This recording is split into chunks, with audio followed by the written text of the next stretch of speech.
Kat Leyh, comic book writer and artist. I started freelancing full-time last January, so it's been over a year now.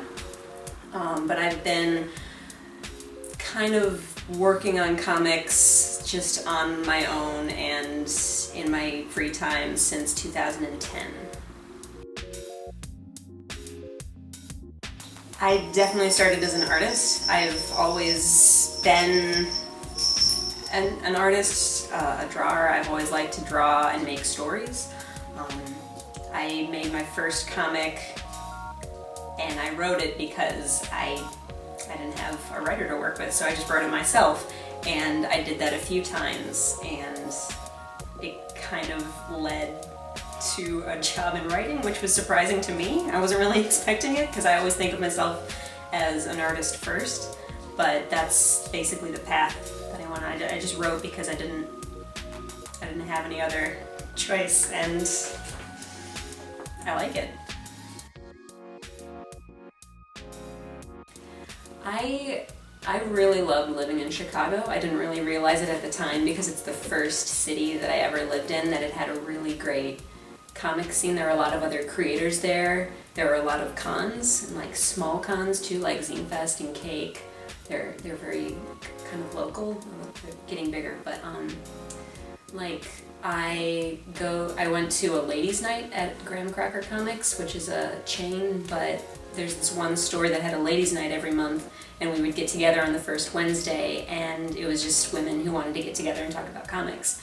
And it turned into just like a really good group of people and like a good base for like meeting other people that love comics or work in comics. Like I've met a couple other creators there, like Brittany Pierce, she's a colorist, and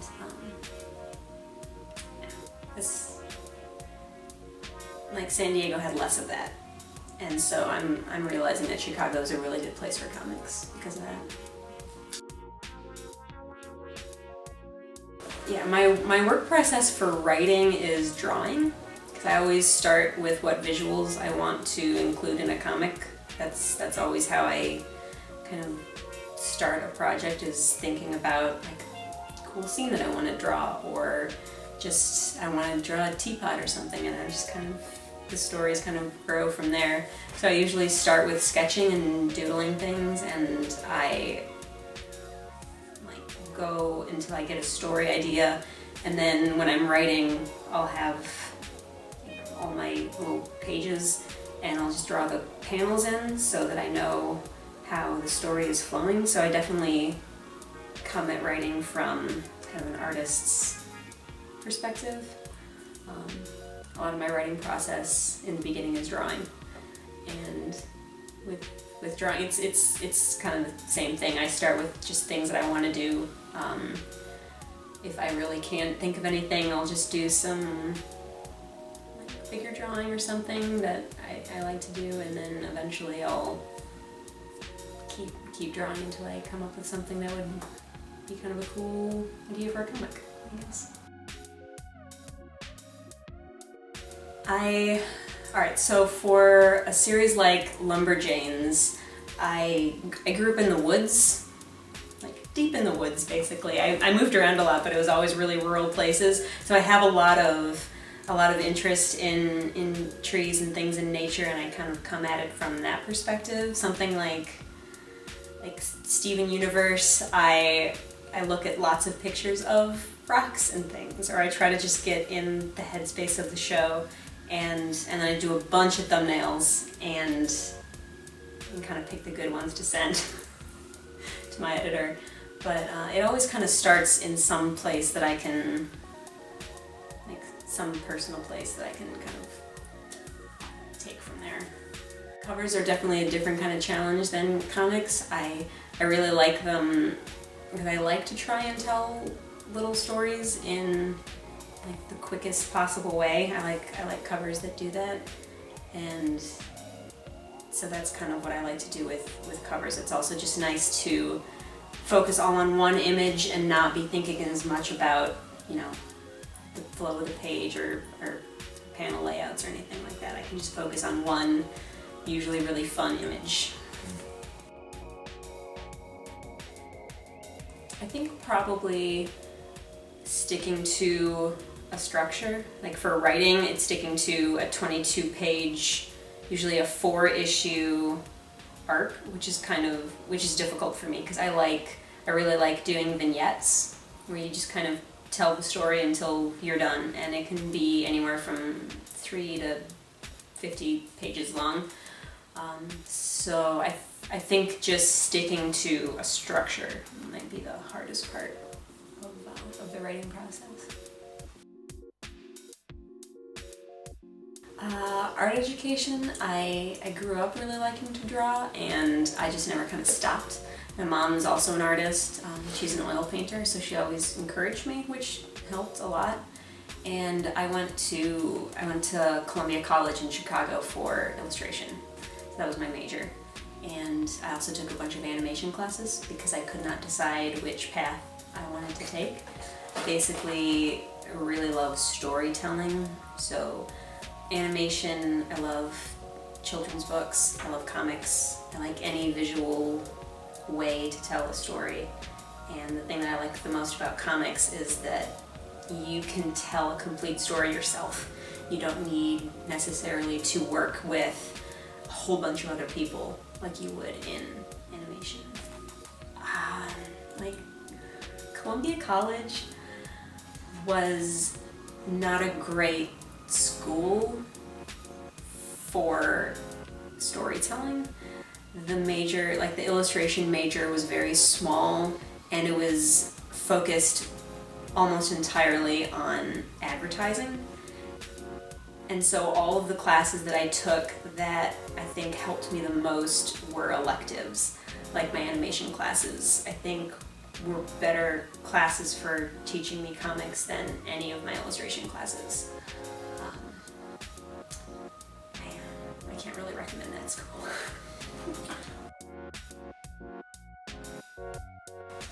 So one of my first comics that I drew, it was a 7-page story called Pancakes, and I put it on Tumblr, and it kind of like circulated a lot and got a lot of attention, and it's how my editor Shannon Waters kind of found me, and from there she asked me to do a few backup stories for Adventure Time, and I did a bunch for Bravest Warriors. And then when Noelle Stevenson decided to leave the book, they were kind of looking for replacement writers, and like I've done stories like all ages comics. The first comic that I did was called Birdwitch. It was about little girls in the woods and magic, and so I think it was just it was a good fit. I also really like queer characters, and I think it's really important to have them in kids' books. So that was also important to me, and that probably also helped. And I wrote a little audition script that they liked, and from there I started writing. So I don't know for sure, but I'm pretty sure when they hire on an artist, Lumberjanes has had a few other artists now, they use the audition scripts for the artist because they asked me to do a 2-page story, and that story was then later drawn by Carrie Peach before she went on to draw some of our issues on Lumberjanes. And I know there's another 2-page story. No, Carrie Peach didn't do that. That was Rosemary. Carrie Peach did one of the earlier ones that Noelle wrote. And they included that in the hardcover book, so I assume that they will include that 2-page story in a later volume. But the character that I invented for the 2-page story was one of the main characters in the first arc that I wrote. It was Seafaring Karen. I introduced her in a little 2-page story that I wrote, and then I asked if I could use her for a longer one because I really liked her. My favorite part is probably doing the lines. Kind of in the middle before it's all done. I really like getting a page figured out. Like sometimes it changes a lot. When I'm writing it, I have to move panels around or move scenes around or cut things out. But once I'm doing my lines, it's like, all right, it's like locked in, and I really enjoy that process. That point in the story when I feel, all right, I don't have to really think. I don't have to put too much more thought into this. I can just do the lines. I'm really lucky that a lot of the people that have commented on my stuff haven't been very mean. I don't know if it's because I do a lot of kind of all ages stories. I haven't gotten a lot of like cruel comments like I think a lot of people get on the internet especially. It's just, it's kind of like writer's block. I think the meanest person who's ever said anything about my comics had probably been me. So getting past that is just knowing that like if you're experiencing something really negative or you just feel like garbage about your own work, I know that I'm always going to come out of that. Like I know that I'm going to again feel good about it sometime in the future, and that this is going to pass, that it's not going to always be the case that I feel this way about like a piece of art. Sometimes just taking a break helps too, and coming back to it later. Like if you just feel like crap about your art because of what someone said, just kind of step back a bit and then come back later with fresh eyes and just remember that it's just one person's opinion.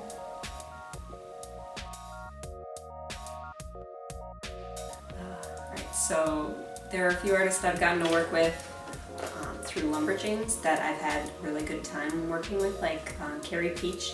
It's really great. She gets a lot of the things that I write, which is helpful. Rosemary Valero O'Connell, I really love her style, and it's like I've followed her work for a few years now, and I've kind of seen how she's grown as a storyteller and an artist, and it's really exciting because she's awesome. And she's great at things that I'm not great at, so I feel like in an instance where I was writing something that I wouldn't feel super confident drawing, she'd be a good fit. She's really good at like, city scenes and like, crowded rooms.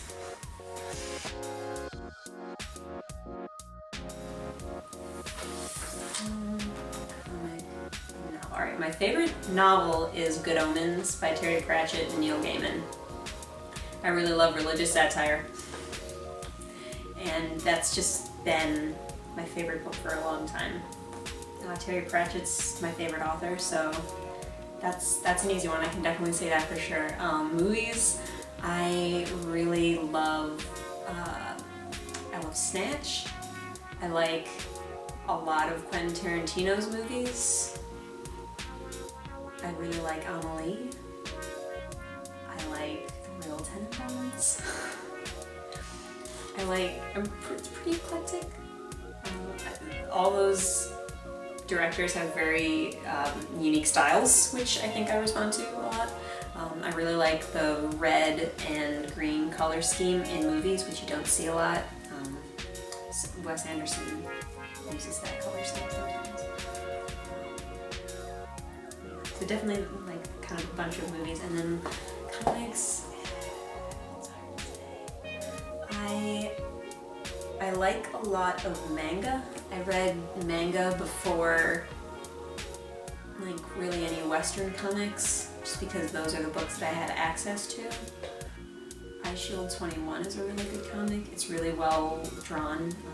Yusuke Murata's the artist. He also does One Punch Man, which is a really entertaining manga about superheroes.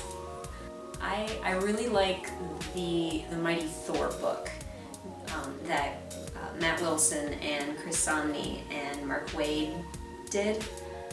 It's like a 6-issue like one-shot series. It was one of the first Western comics that I got where I really like latched onto the art style. Chris Samnee is still one of my favorite artists. And so maybe that book I can say is one of my favorites, just because it was like an entry point. Studio Ghibli movies are really inspiring for me. I think animation in general, like really well done animation, is something that I go to for inspiration, because it's not comics, and I don't want to. It's like sometimes if you need inspiration, you don't want to look at the thing that you're doing, and animation for me is kind of like that thing. So like Kiki's Delivery Service and My Neighbor Totoro, sometimes when I'm doing a comic, I think about how I would storyboard it in animation, and I kind of go to those movies as inspiration for just like solid storytelling. Gift book illustrators like Kai Nielsen and Arthur Rackham and Edmund Duloc are three of my absolute favorite illustrators, and they did like old illustrations for like Alice in Wonderland and like Peter Pan, and their illustrations are gorgeous, and they are able to do so much storytelling in just a single illustration, which I really love to see. I always forget to mention them, but they're also super inspiring to me.